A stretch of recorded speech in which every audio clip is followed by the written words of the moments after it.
When I was young, I dreamed of having a solar car. But as I got older, I realized I didn't have to have a solar car to get around.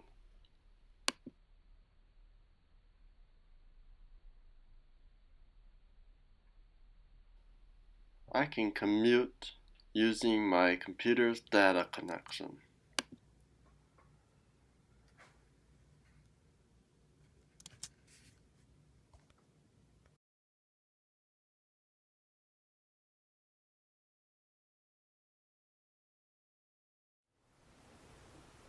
Of course, I can bike too.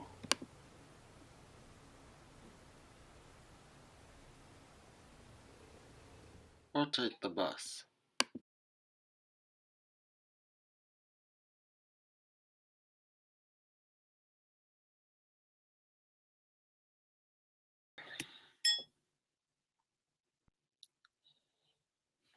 I'm gonna show you my ebook that I'm working on today.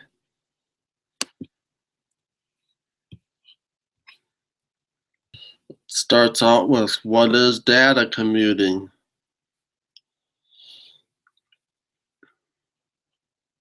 Below a longer winter break on a cold day in Brainerd, there wasn't any cars. So, what is data commuting? It is using data to commute. It can be used along with traditional commuting or a replacement for it.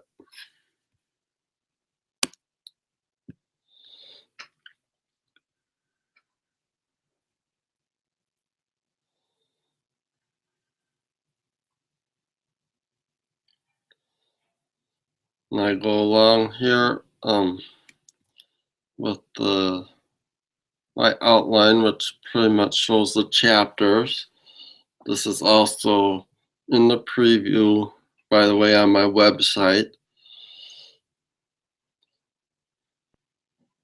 Newer technologies, using screen sharing like I'm doing now, video conferencing, email, instant messaging.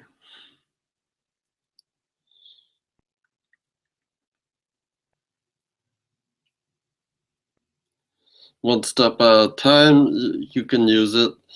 Your computer to schedule things for you, or actually you can plan your route with your computer. And of course, you can use older forms to avoid doing the actual traveling. Going paperless can help you avoid using your car when you don't have to. And also later on, I'll be adding other chapters. History, a lot of different tools were used to combine and allow for commuting with your computer or your smartphone. Starting from the telegraph with the calculator, telephone, answering machine, all these kind of merge together and help for data commuting.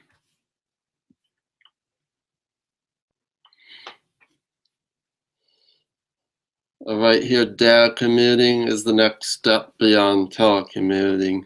Obviously, I got part of the word from telecommuting and the other part from data communications. Whether or not you own a computer, smartphone, or tablet, computers are used and data traveling in the background for many things in daily life. If you use a credit card, debit card, gift card, library card, or EBT card, they all use computer networks. Stoplights run by a computer. Automobiles use computer to operate efficiently, even though you don't see the interface. Technologies are also merging together. TVs, phones, cameras, music players, computers are not just standalone devices as they were in the past. The advances with web technology has changed the way people learned. As you can see in the photo, there's the ATM and this is at a college. These all used to be separate windows for different things that were all combined with the help of computer.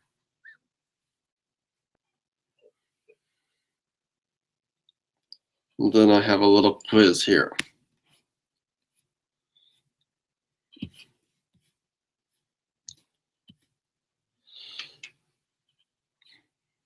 On to the next chapter.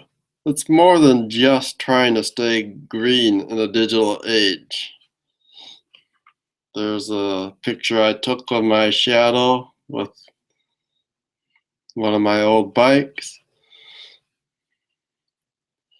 What is the need for data commuting and why do we need to change how we commute? We over-rely on our automobiles. We use them for things we don't have to. We get less exercise. Driving motorized vehicles is expensive and it can be dangerous. Many people are hurt or killed in automobile accidents on a regular basis. They take up a lot of land and other resources. This is both a personal financial burden and is also a burden on society as a whole. Overuse of vehicles that run off of dangerous fuels has also caused us to go to the extreme to get the fuel for our vehicle and has also had very damaging, sometimes non-repairable consequences. It in part was a weapon. Terrorist attacks on New York and Washington, D.C. on September 11, 2001. The greed using these fuels may have been part of the motive in funding and other extreme violent criminal organizations. Our transportation of jets along with the fuel brought buildings down and ended people's lives. It has also contributed to wars in oil-rich countries. I'll have to change that we may have otherwise not been involved. It is part of our obesity problem. It's not just the fast food places. It's that people don't even get out of their car to get into the fast food places. And when spending a lot of time in the car, it isn't always easy to eat healthy food or good enough exercise. Alcohol and drugs are bad, but when mixed with driving, it has terrible consequences. Driving while tired or even a medical condition can be bad. Distracted driving is also bad. The number one problem with all these is driving. Auto theft's completely avoidable if you don't own an automobile. Drive-by shootings also possible because of automobiles. Garages, driveways, extra vehicle lanes, alleys, huge parking lots, not necessary without personal automobiles. Costly repairs to roads and bridges. It's needed less when there's less traffic. Cuts to school busing programs have also caused additional infrastructure and traffic problems. Consolidation of schools between distant towns can also be a problem.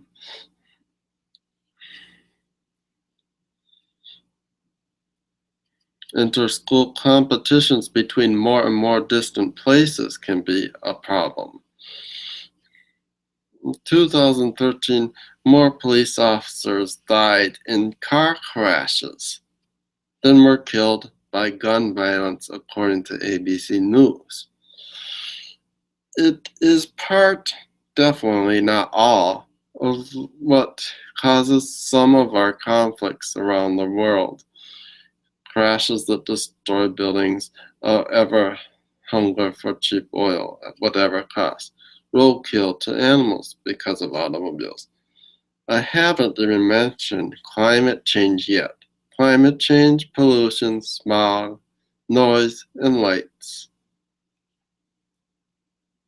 According to ExxonMobil commercial, a cell phone can be powered for 3,000 days from 1 gallon of gasoline.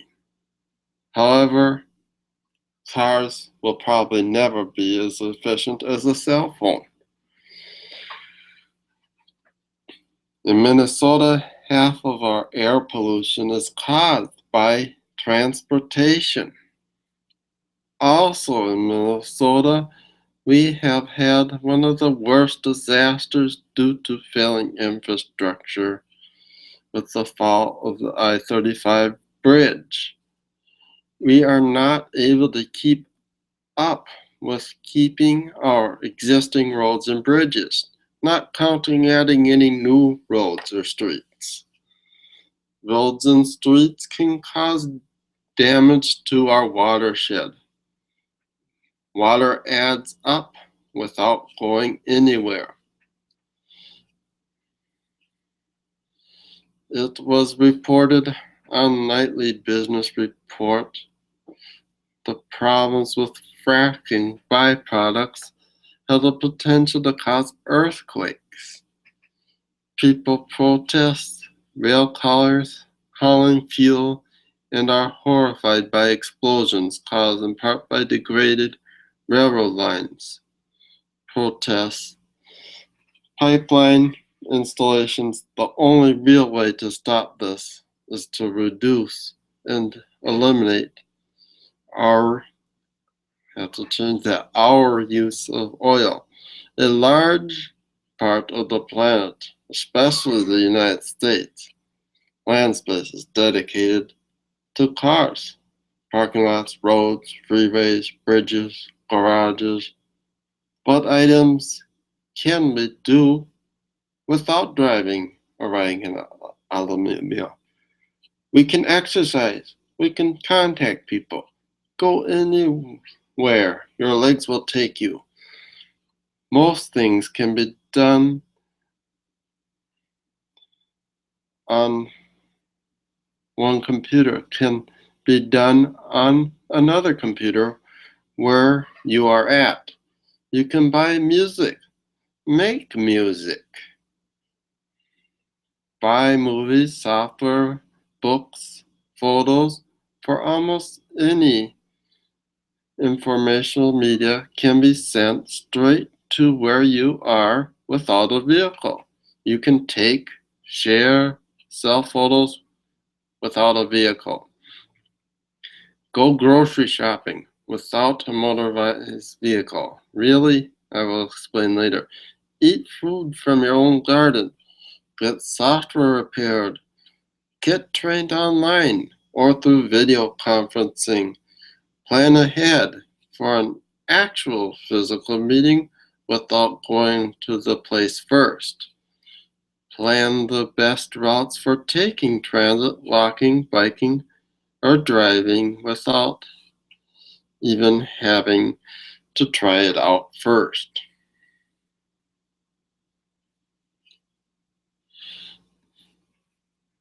You can have people deliver items. Sometimes this can be more efficient if the deliverers have many customers. Otherwise, it could be just the same as someone on the road instead of you. If you still use checks or money orders to pay bills and are scared to pay online for some reason, the mail is still more efficient than driving it to the place yourself. Get your taxes done online with software, online banking. Monitor traffic. In Minnesota, dense traffic areas are monitored from ground-based, sometimes up on light poles, traffic management cameras, without the need for helicopters, drones, or sitting cars for regular monitoring. These techniques are still used, but not for routine, but more for enforcement and special mapping and counting is what they use airplanes for. New technologies that make.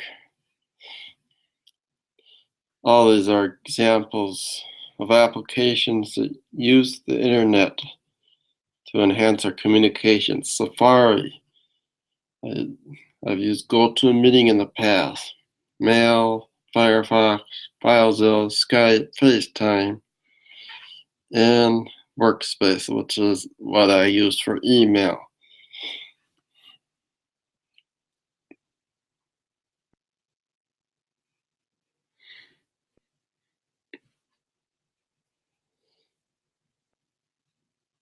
New and old technologies make it possible to be more places. In 1999, I was introduced to Datacommuting with a number of my classes in high school. The technologies were in use years before then, but of course, they are still expanding. Fiber optic cabling between schools made it possible to have interactive television classes.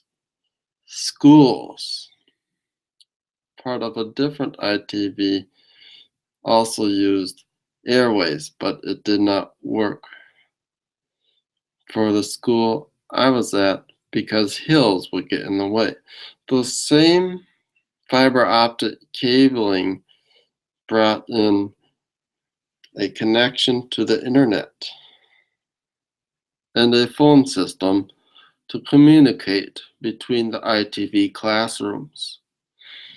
The high-speed internet connection was shared throughout the local area network to all the computers in the school. Newer technologies now have brought video conferencing to almost any high-speed internet-connected device that has a screen and camera, some computer processing capabilities. Common applications include Skype, FaceTime, Yahoo Messenger, GoToMeeting. There are also applications that allow people to share their screen, share screen, keyboard, and mouse control. Citrix has a number of these programs, such as GoToMeeting, GoToAssist. Skype has this capability. Apple and Microsoft, and also Cisco and Google do too.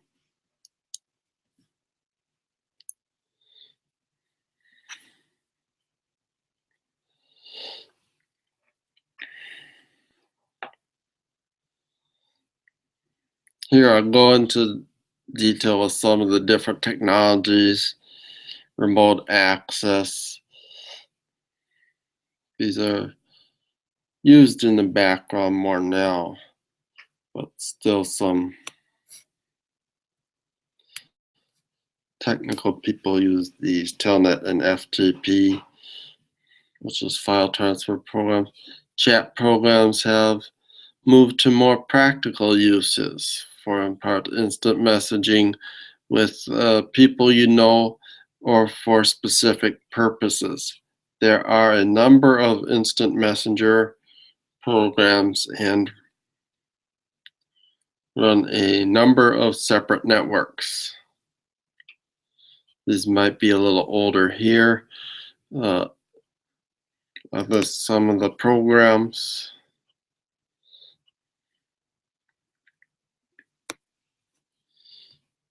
And of course, chat is used with companies on their own web pages for support. Web forums seem to be much more used than chat rooms these days. It's kind of a merge between the two. Social networking sites are basically a version of this. One of the main programs used to access any website or web server is a web browser. Browsers include Internet Explorer, Safari, Firefox, Chrome, Opera. The World Wide Web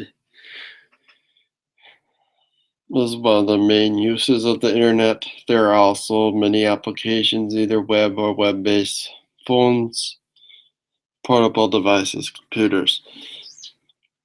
Email, even though an older technology, is still one of the most effective and standardized communications of today. It is easily recordable, used by most organizations, and also used by most individuals that have access to the web. One downfall is it is not always secure, and there can be a lot of junk email, also called spam sometimes. Text messaging by mobile phone is popular with certain segments of people. It is not quite as easily to keep a record depending on your phone or know who sends the message if they're not in your contacts. It is also limited by number of characters.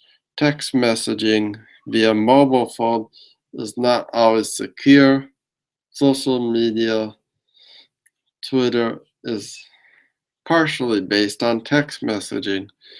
Many companies and organizations will have people interact directly with the companies with their own website under their own domain name.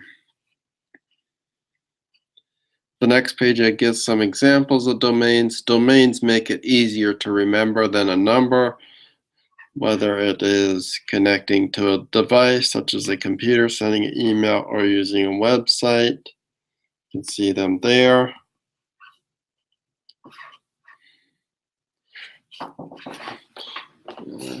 I'm going on to chapter 4, one step at a time.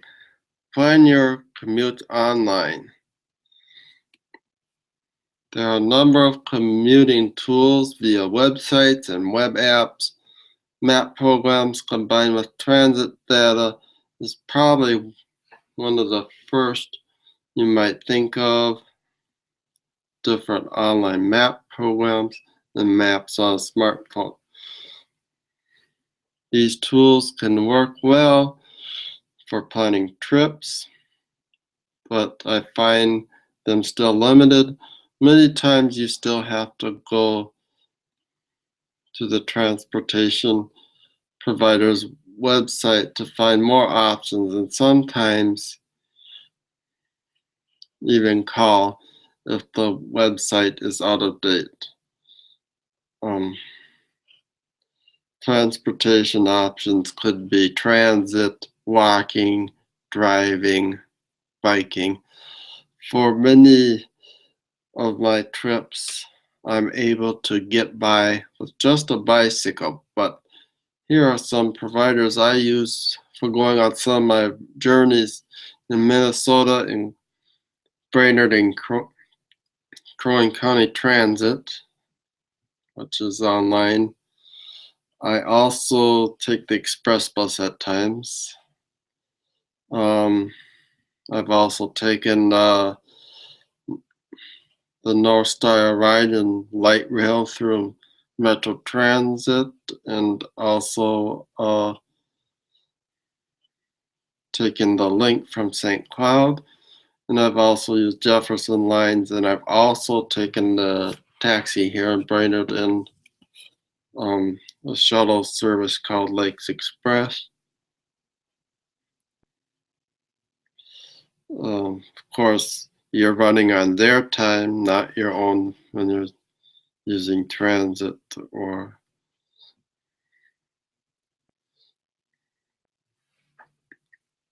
a shuttle service.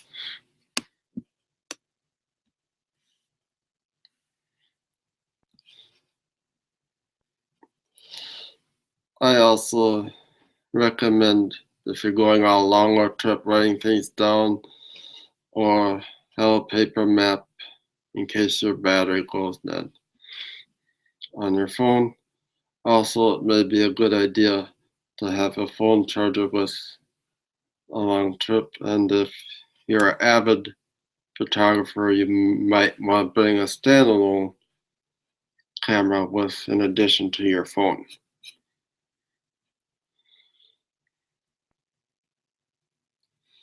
Not only do mapping, trip software planning programs, and GPS devices have routes for cars, many have routes for walking and biking and taking transit.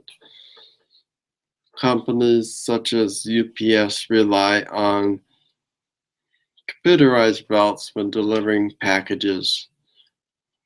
UPS also uses that as part of its marketing logistics. It helps save them on miles and time it takes to deliver packages to its final destination, and part of that is more direct routes so they can eliminate some warehouses.